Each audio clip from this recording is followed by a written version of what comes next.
국민의힘 경남도지사 후보로 박완수 의원이 확정되면서 지역구인 창원시 의창구의 보궐선거가 열릴 예정입니다. 함화평에 오른 후보자들 살펴봅니다. 지난 24일 하루 경남에서는 1,973명의 코로나19 신규 확진자가 나왔습니다. 최근 감소세를 보이는 데다 주말 나들이로 검사 건수가 크게 줄어든 영향으로 분석됩니다.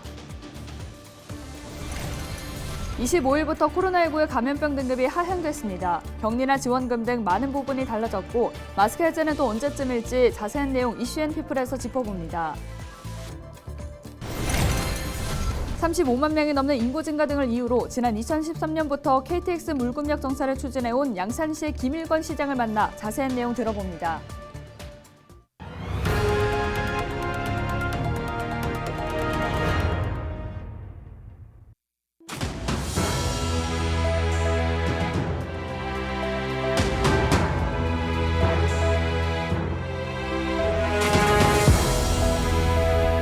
여러분 안녕하십니까? 헬로TV 경남뉴스입니다. 오는 6월 1일 지방선거에서 국민의힘 경남도지사 후보로 박완수 국회의원이 확정됐는데요.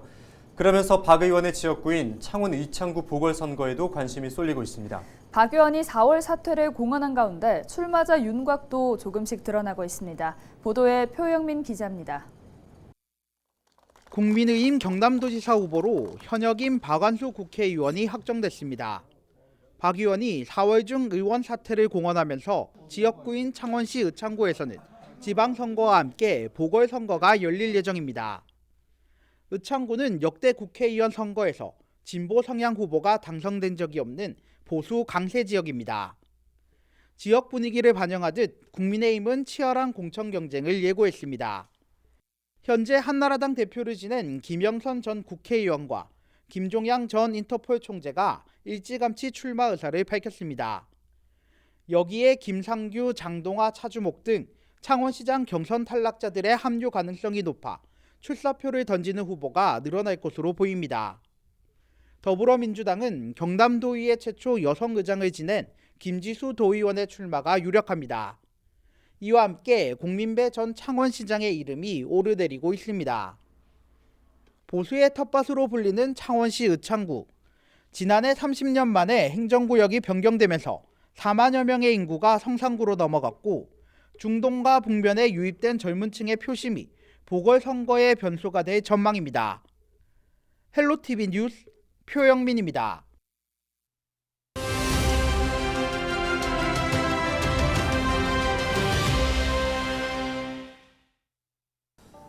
2년 넘게 최고 단계 감염병이었던 코로나19가 25일부터 한 단계 하향 조정됐습니다. 에볼라와 메르스와 같은 1단계에서 이제는 홍역이나 수도와 같은 2단계로 낮아진 겁니다. 사회적 거리두기가 사실상 해제되는 것이어서 경로당과 노인복지관도 이제 다시 문을 엽니다. 칸막이를 사이에 두거나 뛰어앉는다면 다 함께 식사도 할 수 있습니다. 다만 백신 3차 접종자만 이용할 수가 있고요. 노래나 체조같이 침방울 배출이 많은 활동은 제한됩니다. 또 영화관에서는 팝콘을 이제부터 먹을 수 있고요. 실내 경기장에서 치킨과 맥주를 다시 즐길 수 있게 됐습니다. 또 KTX와 고속버스에서도 취식이 가능합니다. 대형마트와 백화점에선 지정된 구역에서만 시식이 가능합니다. 하지만 여전히 많은 확진자가 나오고 있기 때문에 한 달간의 준비 기간에는 확진자의 7일 격리 의무는 그대로 유지됩니다. 또 실내외 마스크 착용은 여전히 의무라는 점 잊지 마시기 바랍니다. 지금까지 데일리 브리핑이었습니다.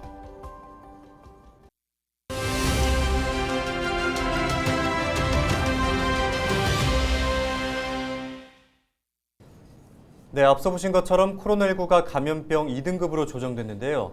격리나 지원금 등 많은 부분이 달라졌습니다. 자세한 이야기 마상혁 경상남도 의사회 감염병 대책위원장과 함께 이야기 나눠보겠습니다. 네, 안녕하십니까? 네, 안녕하십니까. 경상남도 의사회 감염병 대책위원장을 맡고 있는 마상혁입니다.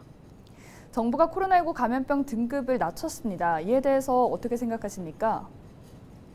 지금 이제 환자가 아직 많이 발생이 있지만 국민들께서 코로나의 상황들을 제대로 이해하시는 상황이라면 이런 것들이 필요하다고 생각합니다. 다만 국민들까지 아직도 불안한 감이 남아있기 때문에 또 조금 더 국민들한테 좀 자세한 설명과 이해를 돕는 그런 과정들이 좀 필요하지 않을까 생각합니다. 네, 현재 시민들은 감염병 등급 하향보다 야외에서 마스크를 언제쯤 벗을 수 있을지가 가장 큰 관심사가 아닐까 생각합니다. 위원장께서 생각하시기에는 시기는 언제가 적절하다고 보십니까? 야외 마스크는 이미 그 전부터 사용할 필요가 없었죠. 야외에서 환자의 집단 발생이 없었기 때문에 외국처럼 오래전에 야외 마스크는 쓰지 않아도 된다라는 것을 이야기했어야 되는데 그런 것들이 지금의 논란이 되는 거는 저는 아직도 이해가 안 됩니다.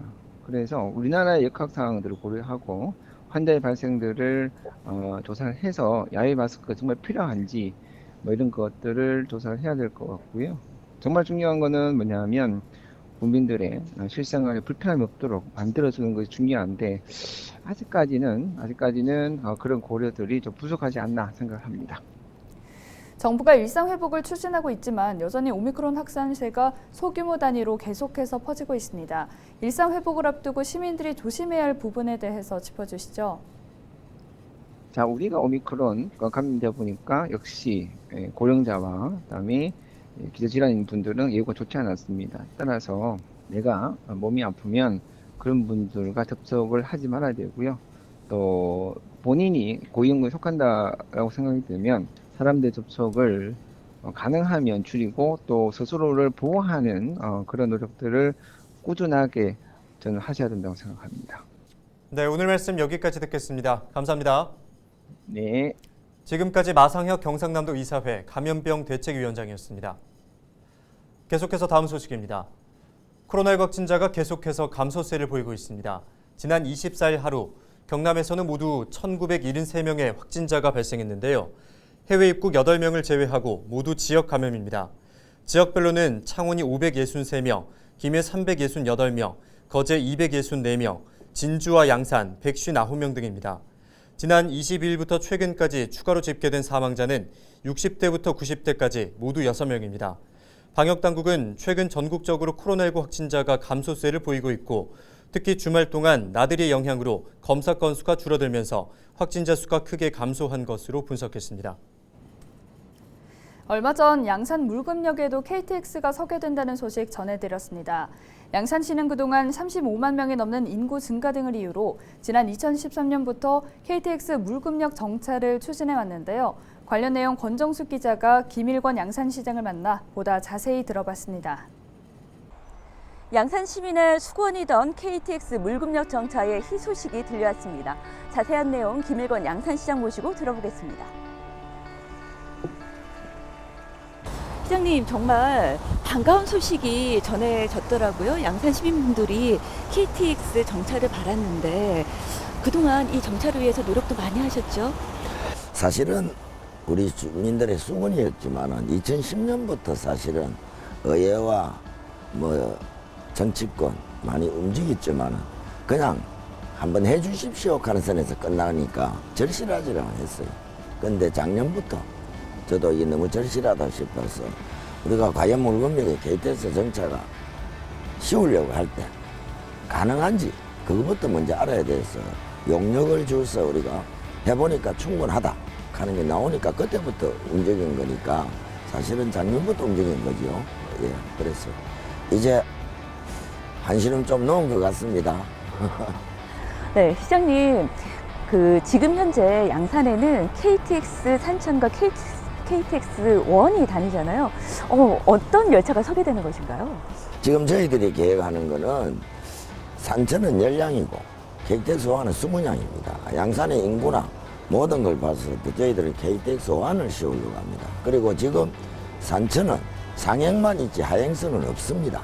그래서 저희들이 바라는 거는 가장 큰 기차 KTX 원을 씌우려고 합니다. 시장님, 이번 소식으로 모든 과정이 다 끝난 건 아니죠. 시설 개선이나 아니면 예산 확보 이런 과정도 필요해 보이는데 앞으로의 일정은 어떻게 되는 것인가요? 결론은 나와 있습니다. 양산의 물금에 KTX가 정차를 한다는 것은 나와 있기 때문에 이제 일하면서도 신이 나죠. 사실은 제일 먼저 코레일에서 또 다음에는 철도시설공단에서 시설 개량을 해야 됩니다. 왜냐하면 지금 현재의 물금역 성강장 길이로는 KTX 완을 댈 수가 없습니다. 그래서 거기에 들어가는 비용 이것을 과감하게 우리 양산시가 부담을 할 테니까 좀 쉬어주가. 아마 이렇게 갔기 때문에 가능했다고 보거든요. 또 그걸 정말 많이 도와주신 분들이 양산시 의회 의원님들입니다. 의회에서 지금 급하게 원포인트에 이걸 열어주시면은 설계비를 먼저 철도시설관리공단에 넘기고 거기서 나오는 공사 금액을 우리가 추경 예산에 바로 반영하면 바로 시작되는 거니까 철도시설관리공단에서 시설을 하면서 국토교통부에다가 이렇게 시설을 해서 열차를 대도록 하겠다. 그 공문을 올리면 국토부에서 정차하십시오라는 승인만 받으면 되는 걸로 그렇게 되어 있습니다. 시민분들이 가장 궁금해하시는 부분이 아닐까 싶어요. 자, 언제쯤이면 양산 물금역에서 KTX를 탈 수 있을까요?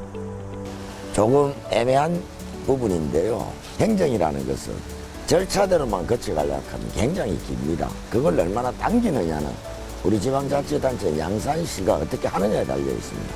원래 계획대로 하면 약 1년 6개월에서 2년이 걸려야 됩니다.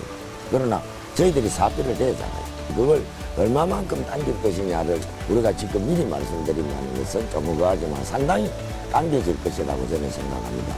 당초의 계획대로 하면 2년 정도는 걸려야 되는데 저는 절반 가까이를 당길 생각입니다.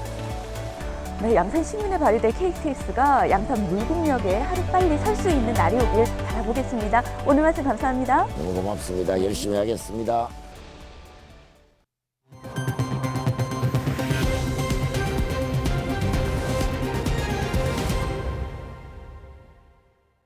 네, LG 헬로비전 경남방송에서 우리 동네 희망 공약을 봤습니다. 지방선거 후보자들에게 전달하고 싶은 공약이 있다면 헬로 경남 페이스북 페이지나 인스타그램 게시글에 댓글을 달아주시기 바랍니다. 여러분의 의견을 소중히 모아 전달하고 추첨을 통해 상품도 드립니다. 여러분의 많은 참여 부탁드립니다. 다음 소식입니다. 경상남도가 디지털 인재 양성에 힘을 쏟습니다. 도는 25일 도정회의실에서 메가존 클라우드와 울산 경남 지역혁신 플랫폼 총괄 운영센터 등과 디지털 인재 양성을 위한 업무 협약을 맺었습니다. 이번 협약으로 메가존 클라우드는 도내 법인을 설립하고 가칭 경남 클라우드 혁신센터를 세울 계획입니다. 이곳에서 인공지능과 메타버스 등 IT 기술을 교육하는 인재 양성 프로그램이 운영될 예정입니다. 도는 울산 경남 지역 혁신 플랫폼 총괄 운영센터와 함께 기업과 대학의 참여뿐만 아니라 취업도 지원하게 됩니다. 네, 창원시가 의창구 죽동천 오염 문제를 계기로 농촌 지역 하천 종합 관리에 나섭니다. 정혜란 제2부시장은 25일 기자회견을 열어 최근 오염 문제가 제기된 죽동천 정비를 시작으로 농촌 지역 26개 지방 하천에 대한 환경 정비를 실시한다고 밝혔습니다. 또 전담 단속반을 운영해 불법 경작과 소각, 투기 등 불법 행위 적발 시 강력 처벌할 예정입니다. 공윤권 더불어민주당 김해 시장 예비 후보가 당내 후보들 간의 정책 토론회를 제안했습니다. 25일 공 후보는 김해시청 프레스센터에서 현재 더불어민주당 경선 과정이 너무 조용하고 침체돼 있어 보다 역동적인 경선이 필요하다고 판단해 토론회를 제안한다고 밝혔습니다. 이어서 당원들과 시민들의 궁금증 해소와 검증 절차에 나서는 것이 필요하다고 말했습니다. 이에 박성호 예비후보는 정책 토론회는 적극 환영하며 허성군 시장도 이를 즉각 수용하길 바란다고 전했습니다. 허성군 현 김해시장도 그런 자리가 있으면 당연히 해야 한다며 환영의 뜻을 내비쳤습니다. 창원시는 25일 벤처 스타트업인 주식회사 카노코 홀딩과 주식회사 로티에 각 10억 원씩 펀드 투자 협약을 맺었습니다. 협약을 통해 두 기업은 지역 스타트업 활성화와 일자리 창출을 약속했고 시는 기업의 원활한 운영을 위한 행정 지원에 나섭니다. 특히 주식회사 로티는 시의 투자 결정에 경기도 화성시에 있는 본사와 공장을 창원으로 이전할 예정입니다. 가수 정홍일 씨가 김해 문화도시 홍보대사로 다시 한번 임명됐습니다. 경남에서 처음으로 법정 문화도시로 선정된 김해시는 25일 문화도시 정책 홍보를 위해 정홍일 씨를 재위촉했다고 밝혔습니다. 정홍일 씨는 JTBC 경영 프로그램인 싱 어게인에서 준우승을 차지한 가수로 지난 25년간 김해를 중심으로 활동해온 지역 출신 뮤지션입니다. 정 씨의 이번 홍보대사 임기는 2025년까지입니다. 통영시가 올해 통영 여행 가는 해를 맞아 다음 달 6일까지 SNS 대학생 관광 모니터링단을 모집합니다. 모집 인원은 20명으로 경남 지역 대학생과 휴학생이면 누구나 신청 가능합니다. 관광 모니터링단에 선정되면 오는 6월부터 11월까지 SNS에 통영 관광지를 소개하게 됩니다.